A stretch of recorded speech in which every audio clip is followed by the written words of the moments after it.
समय को देखते हुए मंगलाचरण ना करके सीधा पूज्य गुरुदेव से दोनों हाथों को जोड़ करके निवेदन करते हैं कि हे गुरुदेव, आप अपने मुखारबिंद से अमृतमयी दिव्यमयी पावनमयी वाणी से हम सभी के लिए चिरवाणी का रसपान करा के कृतार्थ कीजिए। नमोस्तु गुरुदेव, नमोस्तु गुरुदेव, नमोस्तु गुरुदेव। नमः सिद्धेभ्यः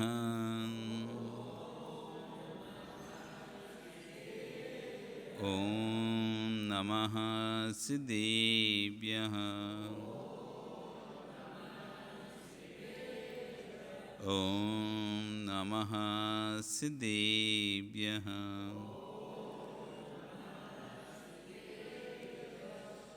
तेरेणी खगिड़ाए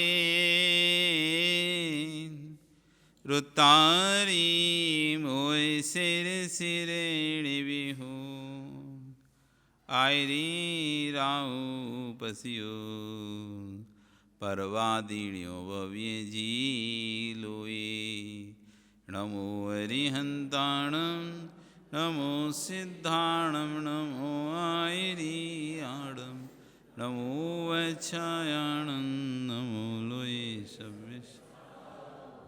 बोलिए अनंत अनंत से परमेष्ठी भगवानी की, आदि ब्रह्म आदिनाथ भगवानी की, वर्तमान शासन महावीर भगवानी की, आचार्य श्री 108 विश्व सागर जी महाराज जी की, अहिंसा में विश्व धर्म की।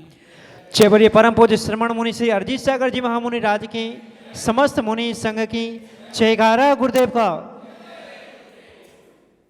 तो बंधु, वर्तमान शासन न्यायिक वर्धमान स्वामी के शासन में तीर्थंकर प्रभु की चरण विश्राम में बैठकर हम सभी जिन देशना का श्रवण कर रहे हैं, आचार्य विश्वसार जी महाराज प्रश्ना देशना ग्रंथ में कल अपनी प्रश्ना में कह रहे थे,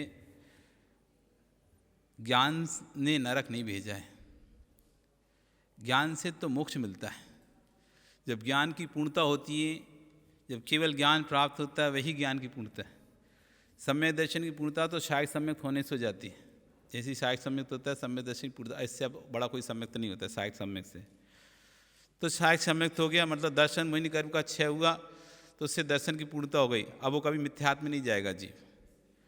जैसे एक बार सहायक सम्यक दर्शन प्राप्त कर लिया है, अब वो कभी मिथ्यात्म में नहीं जाएगा। तो दर्शन की पूर्णता हो गई, लेकिन ज्ञान पूर्ण नहीं हुआ था।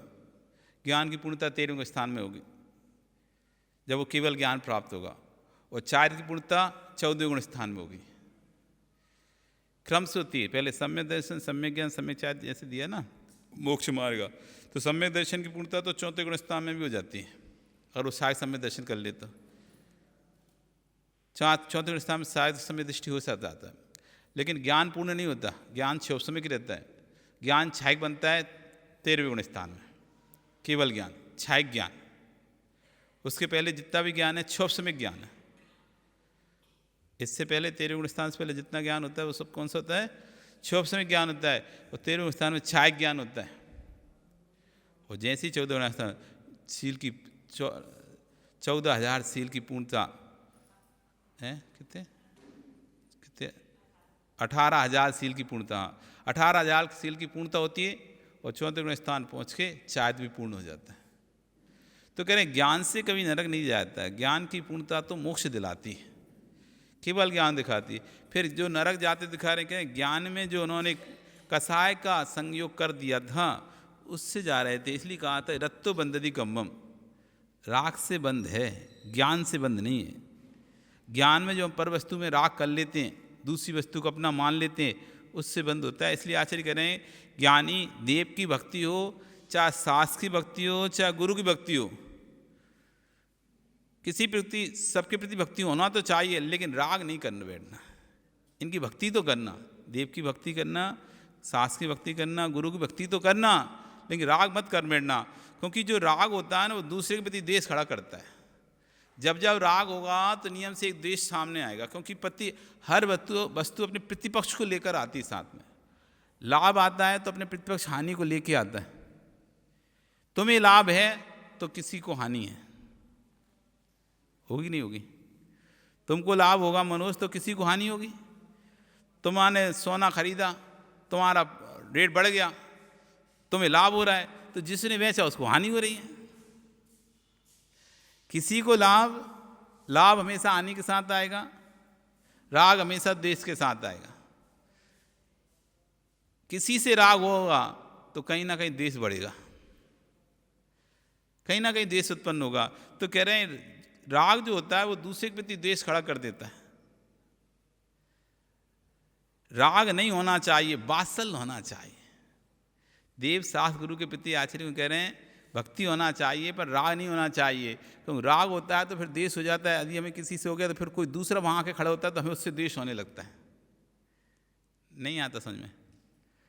आपको किसी स्थान से राग हो जाए, किसी भगवान की प्रतिमा से राग हो जाए और रोज़ आप उसी का अभिषेक करते हैं, उसी का अभिषेक करते हैं, कल को कोई दूसरा वहाँ पर अभिषेक करना प्रारंभ कर देगा तो उससे द्वेष होने लगेगा, ईर्ष्या पैदा होने लगेगी, क्योंकि राग था। वात्सल्य होता चलो अच्छी है, एक और धर्मात्मा तैयार हो गया।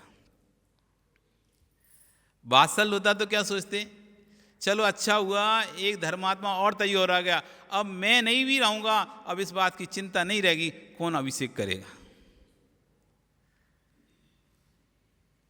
ये वात्सल्य में भाव आता है कि हम नहीं आएंगे। राग में क्या आता है, मैं करता तो देखो मेरा हक छीन रहा है ये व्यक्ति। राग में द्वेष खड़ा हो रहा है कि मैं रोज यहां पर करता था, ये व्यक्ति आकर मेरा हक छीनना चाहता है, मेरा स्थान था, मेरा हक था, इसने छीन लिया। द्वेष खड़ा हो गया क्योंकि राग था। और वात्सल्य होता कोई बात नहीं, अब एक और धर्मात्मा तैयार हो गया, अब मैं निश्चिंत हो गया हूं, अब कभी मैं ना भी आ पाया, अब मुझसे चिंता नहीं रहेगी कौन करेगा। मैं नहीं रहूँगा तो मेरे जाने के बाद कौन करेगा। अब मैं इस बात से निश्चिंत हो गया, ये दूसरा धर्मात्मा तैयार हो गया है। ये वात्सल्य और राग में इतना अंतर है। वात्सल्य के अंदर भावना पैदा होती है कि अब धर्मात्मा की सेवा करने दूसरा धर्मात्मा तैयार है, धर्म की रक्षा करने दूसरा धर्मात्मा तैयार हो गया है। और राग कहता मेरा स्थान जा रहा है,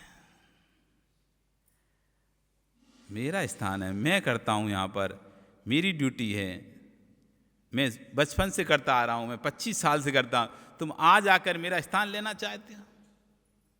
ये राग कहेगा मैं 2500 साल से कर रहा हूं, आज तुम मुझे सिखा रहे हो। जब तक मैं हूं मैं तो नहीं दूंगा, मैं हूं, मेरे मरने के बाद भले तुम यहां आना, मेरे जीते जीतो मैं नहीं आने दूंगा। ये राग बोलता है, क्योंकि राग दूसरे के सामने देश खड़ा कर देता है। स्वतः ही है, किसी से राग होगा तो देश होना ही होगा, है ही, संभव है। इसलिए कह रहे हैं वात्सल्य होना चाहिए। वात्सल्य होगा धर्म धर्मात्मा के प्रति। इसलिए आचार्य ने कहा धर्म धर्मात्मा के प्रति राग की बात नहीं करी, धर्म धर्मात्मा की वात्सल्य की बात करी आचार्य ने। धर्मी सो गौवत्स प्रीति, कि धर्मी का धर्मात्मा के साथ गौवत्स के गाय के बच्चे के साथ प्रीति यानी वात्सल्य होना चाहिए। धर्म धर्मात्मा के प्रति राग नहीं होता, वात्सल्य होता है, अनुराग होता है, लेकिन राग नहीं होता। प्रीति भी नहीं होती, स्नेह भी नहीं होता। प्रीति बराबर वालों की प्रति होती है। अब देखो, अब सब देखने में ऐसा लगता है, प्रीति स्नेह वात्सल्य राग सब देखने एक ही चीज़ें, देखने ऐसा लगता है कि सामने वाले से जुड़ना ही तो है। राग मतलब किसी को अपना मानना, प्रीति मतलब किसी को अपना मानना, ठीक है ना, स्नेह मतलब किसी को अपना मानना, वात्सल्य यानी अपना मानना। तो सब में अपना ही मानना हो रहा है, लेकिन सबके अलग अलग आश्रय दिख रहे हैं। कह रहे हैं प्रीति बराबर वालों से होती है, बराबर वालों में स्नेह बैठता है, प्रीति बैठती है। स्नेह छोटों के प्रति होता है, प्रीति बराबर वालों के प्रति होती है, स्नेह छोटों के प्रति होता है, और राग कुटुंब के प्रति, धन संपत्ति के प्रति होता है। तीनों की अलग, देखने में एक सा लग रहा था, लेकिन तीनों की चीज़ें अलग अलग हैं। प्रीति जो रही बराबर वालों के प्रति मेजॉरिटी में होती है, हमारी कम्युनिटी का, हमारे मेजॉरिटी का, हमारे लेवल का व्यक्ति है, हमारी बराबरी का व्यक्ति है, तो उससे प्रीति होती है। इसने छोटों के प्रति रहता है। राग कुटुंब के प्रति होता है, संपत्ति के प्रति होता है, लेकिन वात्सल्य धर्म धर्मात्मा के प्रति होता है। वात्सल्य शब्द का प्रयोग क्यों किया गया है ज्ञानियों यहाँ पर? वस्तु की व्याख्या तत्व का निर्णय पूर्वक करो। कह रहे हैं कि आचार्य वस्तु की व्याख्या करो, तत्व निर्णय पूर्वक करो कि वात्सल का शब्द का प्रयोग क्यों, धर्म धर्मांतर प्रति प्रीति का उपयोग क्यों नहीं किया गया, धर्म धर्मांतर प्रति स्नेह का शब्द उपयोग क्यों नहीं किया गया, धर्म धर्मांतर प्रति राग शब्द उपयोग क्यों नहीं किया, धर्म धर्मांतर प्रति वात्सल शब्द का ही क्यों उपयोग किया गया। नीति से इस चीज़ का निर्णय करो, धर्म धर्मांतर प्रति जो अनुराग भाव है उसमें वात्सल शब्द का प्रयोग क्यों किया गया। हे मित्र, पंखे की हवा, कूलर की हवा, एसी की हवा, सबका ठंडापन जो है वो प्रकृति की हवा से ज़्यादा नहीं है। चाहे कूलर की हवा हो, चाहे पंखे की हवा हो, चाहे एसी का ठंडापन, इनमें जो ठंडापन है ना वो प्राकृतिक ठंडापन नहीं है किसी में भी, कृत्रिम है, कृत्रिम बनाया हुआ है। चाहे पंखे से निकाल रहे हो तुम ठंडापन, चाहे कूलर से निकलवा रहे हो ठंडा, चाहे एसी से करवा रहे हो ठंडा, वो नेचुरल नहीं है ठंडा। नेचुरल ठंडा है क्या? वो बनाया गया है, नुकसान करेगा। ये ठंडा बनाया गया है, ये पन्नालाल नुकसान करेगा। लेकिन प्राकृतिक हवा, उसमें जो ठंडापन है वो बनाया नहीं गया, वो है। हवा में जो ठंडापन वो है, उसे ठंडापन को बनाया नहीं गया है। हवा की शीतलता को बनाया नहीं है। एसी से शीतलता बनाई है, कूलर से शीतलता बनाई है तुमने, पंखे से शीतल बनाई, लेकिन हवा के अंदर जो शीतलता है वो नेचुरल है, नेचुरल। आचार्य कह रहे हैं इस सब कृत्रिम है। कूलर पंखा तुम्हारे घर में हो सकते हैं, परंतु जो सहज वायु विचरण कर रही है, प्राकृतिक वायु किसी गरीब के प्रति ना ईर्ष्या का भाव रख रही, ना हीन भावना का रखती है, ना धनपति को देखती है, ना गरीब को देखती है। ये नहीं सोचती मैं धनपति के पास जाऊंगी या गरीब के पास नहीं जाऊंगी। एसी पंखा की हवा तो भैया जिसके पास पैसा हो वही खा पाएगा, जिसके पास पैसा नहीं तो एसी की हवा नहीं खा पाएगा। है ऐसा है क्या? गरीब खा पाएंगे क्या?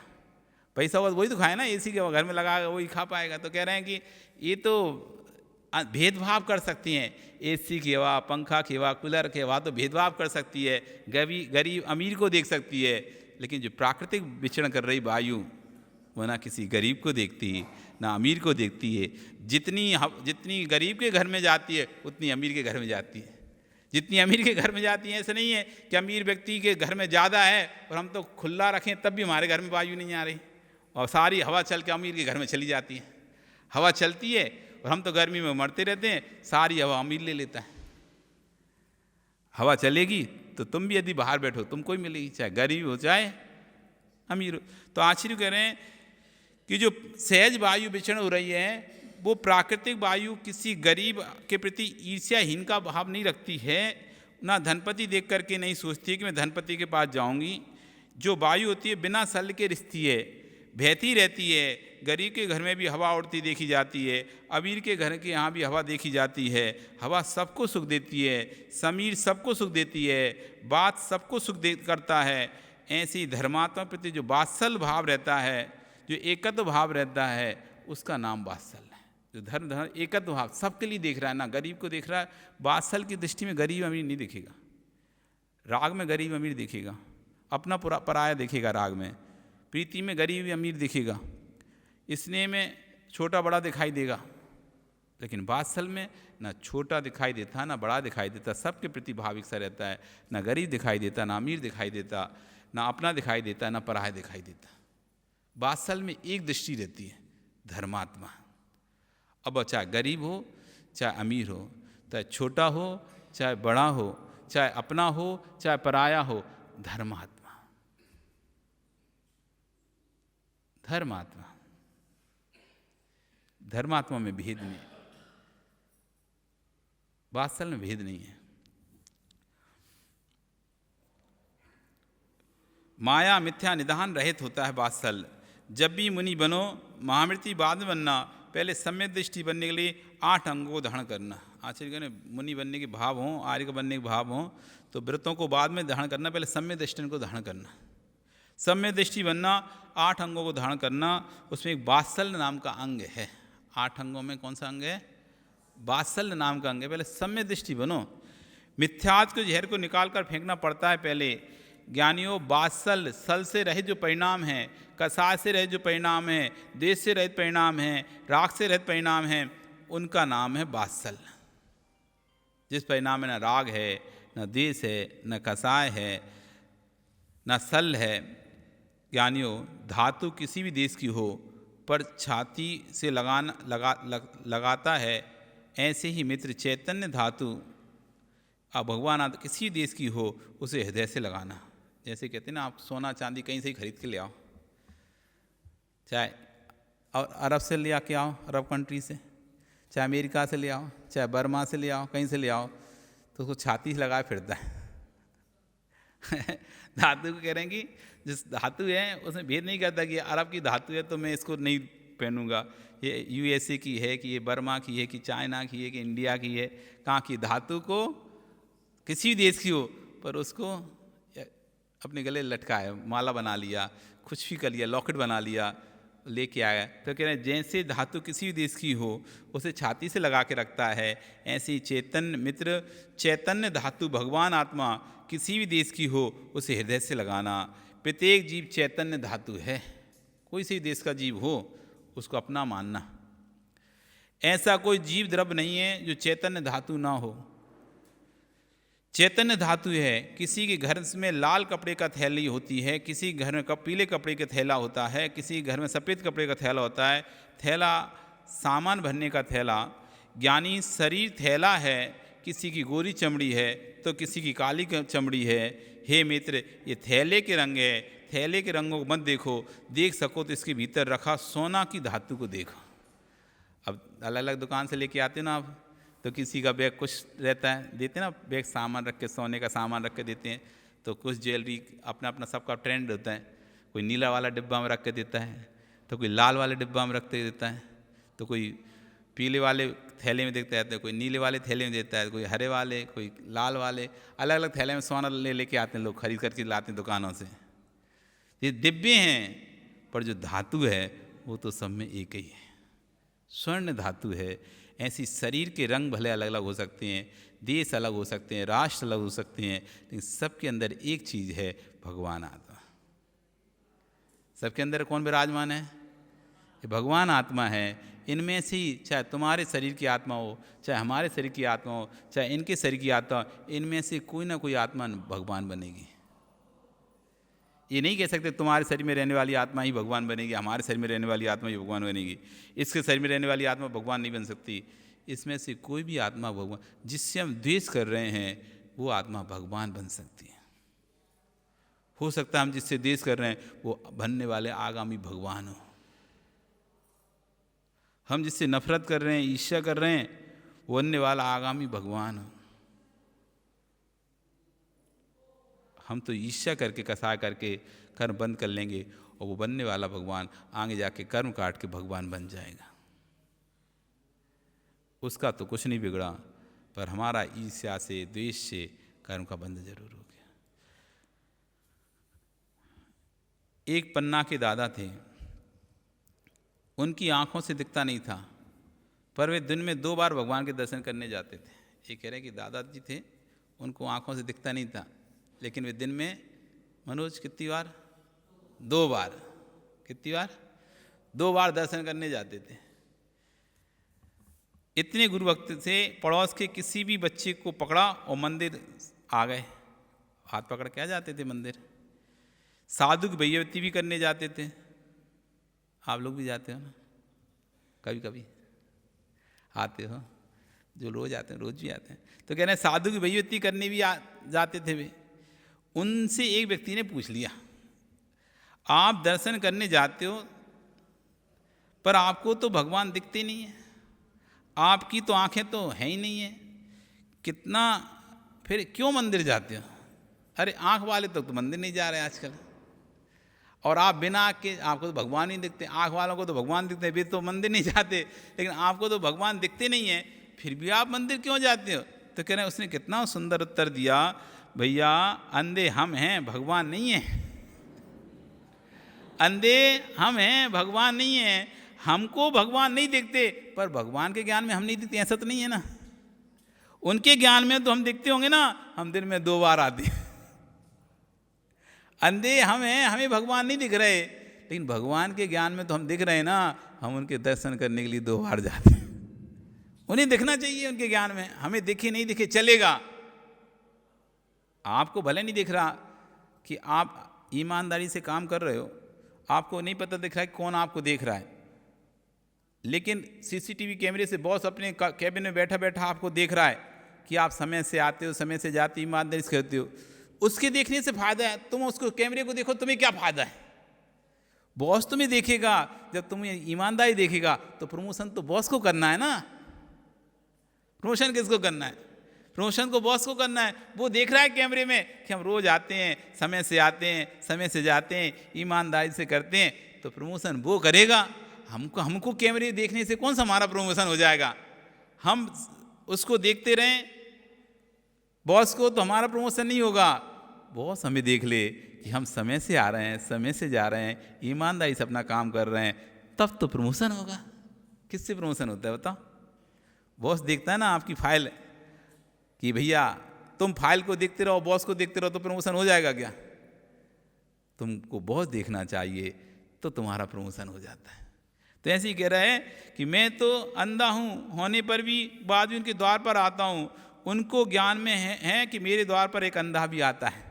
उनको तो ज्ञान में होगा ना कि मेरे द्वार पर एक अंधा भी आता है, इसलिए मैं रोज मंदिर आता हूँ। ऐसी श्रद्धा जिसकी होगी उसकी समाधि को कौन रोक सकता है?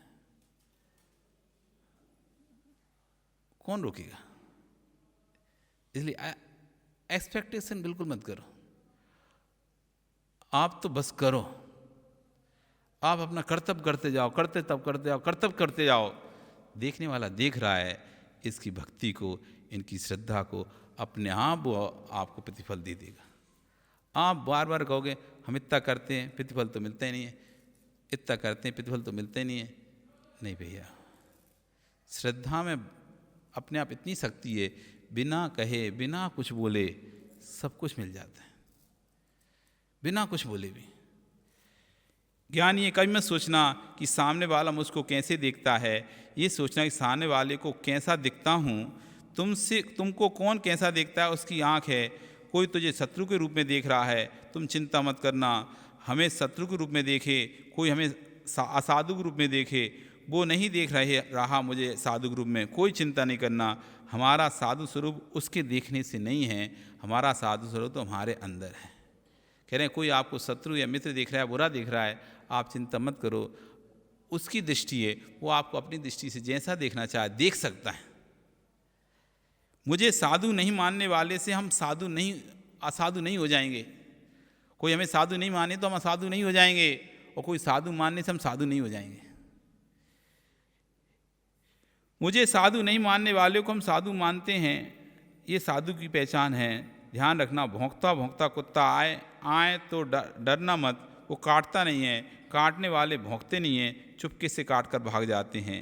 जिनालय में एक चित्र लगा हुआ था, उस पर की वेदी पर एक पिंजरा है, उस पिंजरे में एक पुरुष बाल्टी लिए है और एक पात में जलेबी भरी हुई है, एक पिंजरे में शेर है। मित्र, वहाँ रहस्य कितना गहरा था।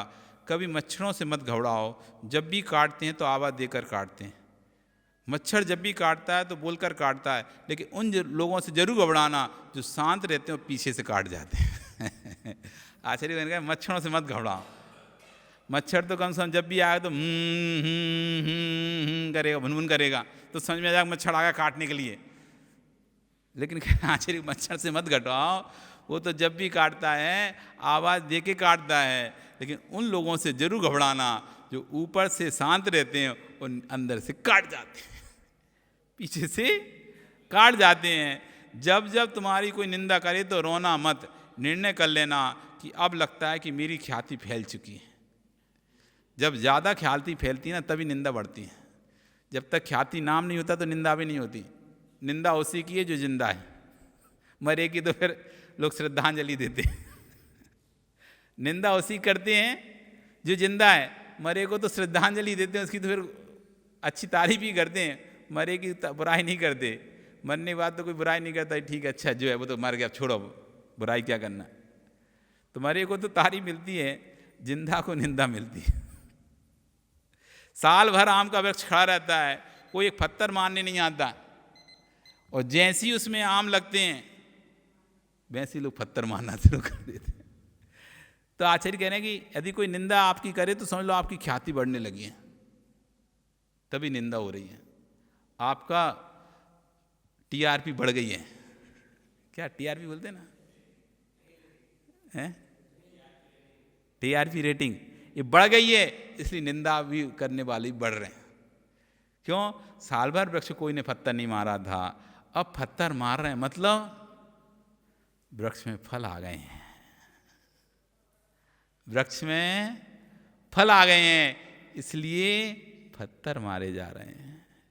जब तक फल नहीं थे कोई भी वृक्ष पर पत्थर नहीं मार रहा था। तो कितनी गजब बात है सौभाग्य जी, कोई भी वृक्ष में पत्थर नहीं मार रहा था, एक भी व्यक्ति उठा के पत्थर नहीं मार रहा था। और जैसे ही वृक्ष फलदार हुआ वैसे ही पत्थर तैयार, बड़े बड़े पत्थर तैयार।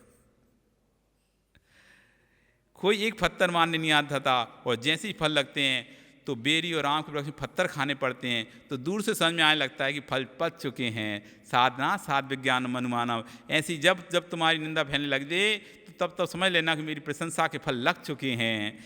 इसलिए धैर्य मत छोड़ना। दीवान अमरचंद की ख्याति इतनी फैल चुकी थी कि जयपुर के सम्राट भी प्रसन्न हो गया। आचार्य दीवान अमरचंद की कथा आप यहाँ पे सुनाने वाली हैं, लेकिन आज आपका समय, कल फिर आओगे। कल बढ़िया से दीवान अमरचंद की, जिसने शेर को भी दूध जलेबी खिलाई, शेर को भी दूध जलेबी खिला दी, ऐसे दीवान अमरचंद की कथा यहाँ पर कहेंगे। बोली भगवान महावीर स्वामी की।